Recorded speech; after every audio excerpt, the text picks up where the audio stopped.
आज हामी एक यस्ता व्यक्तिबारे कुरा गर्दैछौँ जसका विचारले भनौँ न हाम्रो इतिहास, वर्तमान र भविष्यलाई हेर्ने तरिका नै बदलिदिएको छ। विश्वका ठूला ठूला नेताहरूदेखि लिएर सिलिकन भ्यालीका टेक जायन्टसम्म सबैलाई सोच्न बाध्य पार्ने व्यक्ति युवल नोआ हरारी। हो, साँच्चै भन्ने हो भने 21औं शताब्दीमा हामी मानिसहरू कता जाँदैछौँ भन्ने बुझ्न आज संसारका शक्तिशाली मानिसहरू उहाँकै विश्लेषण सुन्छन्। उहाँका शब्दहरूले एक किसिमले भविष्यको बाटो नै कोर्दैछन् भन्दा फरक पर्दैन। तर यहाँ एउटा गजबको प्रश्न उठ्छ। भविष्यबारे यति गहन कुरा गर्ने मान्छेको सुरुवात चाहिँ मध्यकालीन सैन्य इतिहासबाट कसरी भयो होला? सुन्दा अलि अनौठो लाग्छ हैन? ल आउनुहोस् आज यही यात्रालाई अलि नजिकबाट निहालौँ। ल, यो कथा सुरु हुन्छ सन् 1976मा इजरायलको हाइफा शहरबाट। त्यही जन्मिएका थिए युवाल नोआ हरारी। उहाँको सुरुवाती पढाइ हेर्दा कसले पो सोचेको थियो होला र कि एक दिन यही मान्छेले भविष्यका सबैभन्दा ठूला प्रश्नहरूको सामना गर्नेछ भनेर।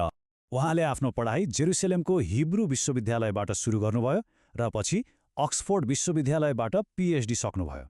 अनि उहाँको विशेषज्ञताको विषय मध्ययुगका सुरवीरहरू र उनीहरूको लडाईँको तरिका। तर यही किताबी ज्ञानको बीचमा उहाँको व्यक्तिगत जीवनमा एउटा ठूलो मोड आउँदै थियो। अक्सफोर्डमा पढ्दै गर्दा हरारीलाई भित्रभित्र एउटा बेचैनीले सताउन थाल्यो। उहाँ एकदमै अशान्त हुनुहुन्थ्यो। यी किताबका पानाहरूले उहाँको मनमा उठेका गहिरा प्रश्नहरूको जवाफ दिन सकिरहेका थिएनन्। अनि यही छटपटीले उहाँलाई एउटा बिल्कुलै फरक बाटोतर्फ डोर्यायो। त्यो खोजले उहाँलाई पुर्यायो विपश्यना ध्यानसम्म। उहाँले हरेक दिन 2 घण्टा ध्यान गर्न थाल्नुभयो। उहाँ आफै भन्नुहुन्छ, यही ध्यानले उहाँलाई एउटा गजबको स्पष्टता दियो। वास्तविकता के हो र हामीले मनमा बुनेका कथाहरू के हुन् भनेर छुट्याउने क्षमता हो। यही स्पष्टता नै उहाँका ती विश्व हल्लाउने किताबहरूको जग बन्यो। अनि त्यसपछि आयो त्यो किताब जसले सबै कुरा बदलिदियो। नाम थियो सेपियन्स, मानव जातिको संक्षिप्त इतिहास। सोच्नुस् त, सुरुमा यो एउटा विश्वविद्यालयको सामान्य लेक्चर नोट मात्र थियो। तर यसले यस्तो तहल्का मच्छायो कि यसले हरारीलाई रातारात विश्वकै बौद्धिक मञ्चको केन्द्रमा पुर्याइदियो। अब सेपियन्सको मूल आइडिया के हो त? हरारी भन्नुहुन्छ, हामी मानिसले यो ग्रहमा राज गर्नुको कारण हाम्रो शरीरको ताकतले होइन, बरु हाम्रो दिमागमा भएको एउटा क्रान्तिले हो, जसलाई उहाँ संज्ञानात्मक क्रान्ति भन्नुहुन्छ। यसको मतलब हामीले ठूलो सङ्ख्यामा मिलेर काम गर्न सक्छौं। तर कसरी? साझा कथाहरूमा विश्वास गरेर। त्यसो भए यी साझा कथाहरू भनेका के हुन् त? एकछिन सोच्नुस् त। ईश्वर, देश, पैसा, मानवाधिकार, कानुन। हरारीका अनुसार यी कुराहरूको कुनै भौतिक अस्तित्व छैन। यी त हाम्रो सामूहिक कल्पनामा मात्रै छन्। तर यति शक्तिशाली छन् कि हाम्रो पुरै समाज, पुरै सभ्यता यिनैको भरमा चलेको छ। हो, उहाँको यही भनाइले सेपियन्सको सार बताउँछ। उहाँ के भन्नुहुन्छ भने ब्रह्माण्डमा न त ईश्वर छन्, न देश, न पैसा। यी सबै मानिसको साझा कल्पनाभन्दा बाहिर कतै छैनन्। तर किनभने हामी सबैले यी कुरामा विश्वास गर्छौं, यिनीहरू शक्तिशाली बन्छन् र यही विश्वासले हामीलाई ठूला ठूला सभ्यताहरू बनाउन मद्दत गर्छ। अनि उहाँको यो आइडिया कति फैलियो भन्ने कुरा यो आँकडाले नै देखाउँछ। 65 भन्दा बढी भाषामा 2.5 करोडभन्दा धेरै कपी बिक्री हुनु भनेको साँच्चै यो किताब हाम्रो समयको एउटा महत्त्वपूर्ण किताब नै बनिसकेको छ। ल, सेपियन्समा हाम्रो विगतको कथा त भनियो। त्यसपछि हरारीले झनै आँटिलो काम गर्नुभयो। उहाँले आफ्नो ध्यान भविष्यतर्फ लगाउनुभयो। उहाँको अर्को किताब आयो, होमो डेउस। यसले हामी मानिस अब कता जाँदैछौँ भन्ने बारे केही डरलाग्दा तर गम्भीर भएर सोच्नै पर्ने कुराहरू अगाडि सार्यो।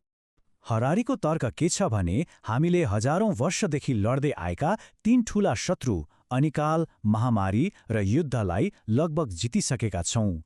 अब 21औं शताब्दीमा हाम्रा सपनाहरू नै फरक हुनेछन्। अब हामी खोज्ने छौं अमरत्व, कहिल्यै नसकिने खुशी र आफैलाई ईश्वर जस्तै बनाउने शक्ति, अर्थात् होमोडेयस बन्ने। यही भविष्यको कुरा गर्दा उहाँ डेटावाद, डेटाइजम भन्ने एउटा नयाँ धर्म जस्तै विचारधाराको बारेमा चेतावनी दिनुहुन्छ। यो विश्वासले के भन्छ भने पुरै ब्रह्माण्ड भनेकै डेटाको एक प्रवाह हो र अब महत्त्वपूर्ण निर्णयहरू गर्ने अधिकार मानिसको हातबाट बिस्तारै एल्गोरिदमको हातमा सर्दैछ। अनि यसको एउटा डरलाग्दो परिणाम के हुन सक्छ हरारी बन्नुहुन्छ समाज दुई भागमा बाँडिन सक्छ। एकातिर प्रविधि र बायो इन्जिनियरिङले आफूलाई अपग्रेड गरेका केही मानिसहरू र अर्कोतिर एआईले गर्दा काम नपाएका पछाडि परेका अर्बौं मानिसहरूको एउटा बेकम्मा वर्ग। अनि होमो डेयसले हामीलाई एउटा निकै गम्भीर प्रश्न सोध्न लगाउँछ। सोच्नुस् त, जब कुनै एल्गोरिदम जस्तै गुगल वा फेसबुकले हामीले आफूलाई चिने भन्दा बढी चिन्न थाल्छ, तब हाम्रो आफ्नो निर्णय गर्ने स्वतन्त्रताको के अर्थ रहला र? हो, यस्तै विचारहरूले गर्दा नै युval नोआ हरारी एउटा विश्वविद्यालयको प्रोफेसरबाट आज 21औं शताब्दीका सबैभन्दा महत्त्वपूर्ण विषयहरूमा बहस चलाउने एक विश्वव्यापी बौद्धिक बन्नुभएको छ। उहाँको प्रभाव किताबमा मात्रै सीमित छैन है। उहाँ डाभोसको वर्ल्ड इकोनोमिक फोरममा नियमित बोल्नुहुन्छ। म्याक्रोनदेखि मर्केलसम्म विश्वका नेताहरूसँग सिधै संवाद गर्नुहुन्छ। The New York times, the guardian जस्ता पत्रिकाहरूमा लेख्नुहुन्छ। अनि आफ्ना विचारलाई व्यवहारमा उतार्न सेपियनशिप भन्ने एउटा संस्था पनि खोल्नुभएको छ। उहाँका मुख्य किताबहरूलाई हेऱ्यो भने एउटा क्रम देखिन्छ। सेपियन्सले हाम्रो विगतको कथा भन्यो, होमो डेयसले हाम्रो भविष्य कस्तो हुन सक्छ भनेर देखायो। 21औं शताब्दीका लागि 21 पाठले अहिलेका जल्दाबल्दा समस्याहरूबारे कुरा गर्यो र उहाँको पछिल्लो किताब नेक्ससले सूचनाको इतिहासलाई केलाएको छ। यो त मानौ समयलाई नै छिचोलेर मानव हुनुको अर्थ खोज्ने एउटा लामो यात्रा हो। उहाँको मुख्य सन्देश एकदमै सरल र स्पष्ट छ। उहाँ भन्नुहुन्छ, हामीले बनाइरहेको प्रविधिको बारेमा अहिले नै सोच्नुपर्छ, बहस गर्नुपर्छ। यदि हामीले सचेत भएर आफ्नो भविष्यको बाटो रोजेनौँ भने प्रविधिले हाम्रो लागि रोजिदिनेछ र पछि त्यो निर्णय हामीलाई मन नपर्न पनि सक्छ। हेर्नुस् त, यो आँकडाले उहाँको प्रभाव कति छ भनेर प्रष्टै देखाउँछ। 65 भन्दा बढी भाषाहरूमा करोडौं प्रति बिक्री। यसले के देखाउँछ भने उहाँका विचारहरूले विश्वव्यापी बहसमा साँच्चीकै गहिरो छाप छोडेका छन्।